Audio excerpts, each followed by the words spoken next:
أعوذ بالله من الشيطان الرجيم بسم الله الرحمن الرحيم۔ تو علم جو ہے بہت ہی ضروری ہے۔ علم کا مطلب دنیا کا علم نہیں۔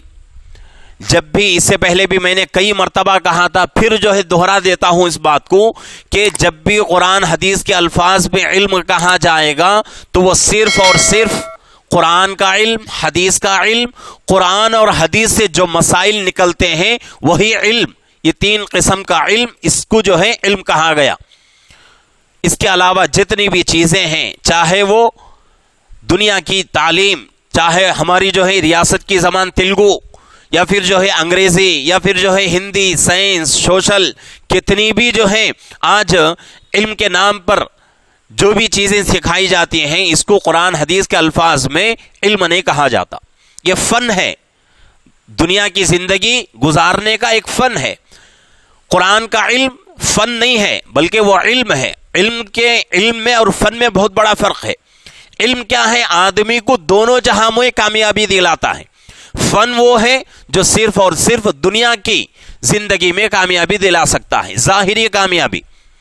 تو یہ جو ہے علم جس کو قرآن حدیث کے الفاظ میں کہا گیا، قرآن حدیث کا علم اور قرآن حدیث کے مجموعے سے جو مسائل نکلتے ہیں اس کا علم، ان تین چیزوں کو علم کہا گیا ہے۔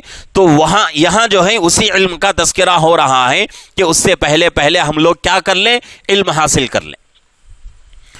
اگر علماء ختم ہو گئے، علماء دنیا سے چل بسے، یا پھر یہ سمجھ لیجئے کہ آج کل علماء ہیں الحمدللہ، لیکن پہلے جو اکابر تھے، پہلے جو علماء تھے، بڑے بڑے علماء، ان کے بعد جو علم تھا وہ علم آج ہم علماء کے پاس نہیں۔ علماء تو ہیں لیکن وہ علم رسوخ، یعنی کہ علم کے اندر کمال آج جو ہے یہ ہماری کوتاہی ہے کہ ہمارے اندر وہ علم نہیں ہے۔ تو اس سے یہ بھی پتہ چلتا ہے کہ بھئی آج جو علماء ہیں، یہ علماء آگے زمانے میں بھی، آج علماء کے بعد جو علم ہے، اتنا علم بھی آگے آنے والے زمانے میں علماء کے پاس نہیں رہے گا۔ آج کہا گیا ہے، کتابوں کے اندر لکھا گیا ہے کہ آج لوگ کیا سمجھتے ہیں کہ بھئی ہمیں عالم کیسا ملے؟ حضرت شاہ ولی اللہ محدث رحمۃ اللہ علیہ کا جیسا عالم ہمیں ملے۔ تو ہمارے اکابر فرماتے ہیں کہ بھئی ایسا ہرگز ہو نہیں سکتا۔ جو لوگ چلے گئے، ان لوگوں کا پھر واپس آنا، یا پھر جو ہے ان لوگوں کا علم کا پھر واپس آنا ہو نہیں سکتا۔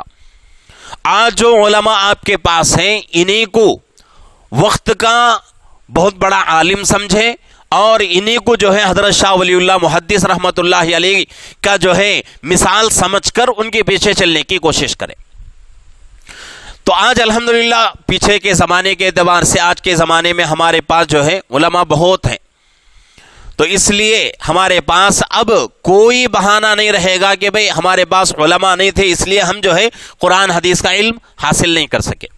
ایک زمانہ وہ تھا جس میں ہمارے گاؤں کی بھی حالت یہی تھی کہ ہمارے گاؤں میں مسجدوں میں تراویح پڑھانے کے لیے امام یعنی کہ حافظ صاحب نہیں ملتے تھے۔ تراویح پڑھانے کے لیے یو پی سے، بہار سے، بنگال سے بلا کر لاتے تھے اور تراویح کا کام مکمل کرتے تھے، رمضان ختم ہوتے ہی ان کو بھیج دیتے تھے۔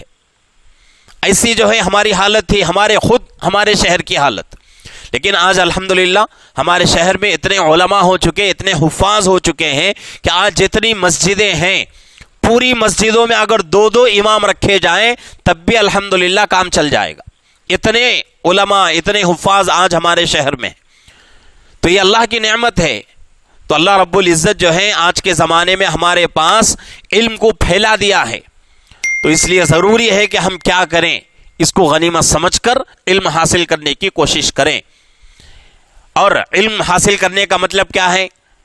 آپ عالم بنو، حافظ بنو، یہ مطلب نہیں، بلکہ کم سے کم آخری درجہ کیا ہے؟ جو فرض علم ہے اتنا تو جو ہے حاصل کرنے کی کوشش کریں۔